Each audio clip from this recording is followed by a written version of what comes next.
Mes frères et mes sœurs, bonjour. C'est avec joie que je vous retrouve ce matin, jour de la Pentecôte, qui marque la naissance de l'Église, la venue de l'Esprit de Dieu dans la vie des disciples. Quand nous lisons Actes chapitre 1, le verset 8, il est dit aux disciples de Christ, « Mais vous recevrez une puissance, le Saint-Esprit survenant sur vous, et vous serez mes témoins à Jérusalem, dans la Judée, la Samarie, jusqu'aux extrémités de la terre. » Et nous voyons en Actes chapitre 2, à partir du verset 1 à au verset 4, que le jour de la Pentecôte, les disciples étaient réunis, et c'est là que l'Esprit de Dieu est venu dans leur vie. Ils ont parlé en d'autres langues, et les gens qui étaient là ce jour-là ont compris ce qu'ils ont dit.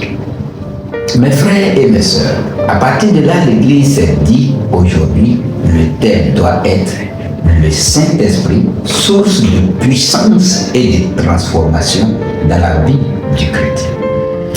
En quoi est-ce que l'Esprit de Dieu est source de puissance et de transformation? Trois éléments nous ont intéressés.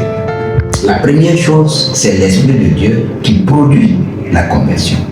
Jean 16, verset 8 dit que l'Esprit de Dieu, c'est lui qui convainc de péché. Quand il convainc de péché et que nous prenons conscience que nous sommes pécheurs devant Dieu, il ouvre notre cœur pour que nous puissions accepter Jésus-Christ. Ce n'est pas tout. Le second élément, nous avons vu que l'Esprit fait des dons. 1 Corinthiens chapitre 12, quand nous lisons à partir du verset 1 jusqu'à la fin, il est dit qu'il fait des dons à l'Église. Mais ces dons sont faits pour l'utilité commune, pour que nous soyons tous bénis dans l'Église. Et le don que tu as reçu, le don que j'ai reçu, c'est pour l'utilité commune. Donc en faisant don à l'Église, chaque croyant donc est équipé pour pouvoir servir Dieu. La troisième chose, nous voyons qu'il change de caractère. Il change de caractère. Il produit son fruit, selon Galates chapitre 5, le verset 22. Il produit son fruit dans la vie du croyant. Il produit son fruit dans la vie du chrétien. Et quand ce fruit-là est produit en lui, ça transforme son caractère. Son caractère change, ses attitudes changent. C'est quelqu'un qui sait aimer selon Dieu.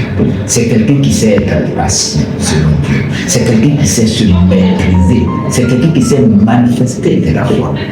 Mes frères et mes sœurs, voici donc ce qui a été notre thème ce matin. Le Saint-Esprit, source de puissance et de transformation. À dimanche prochain. Que Dieu bénisse.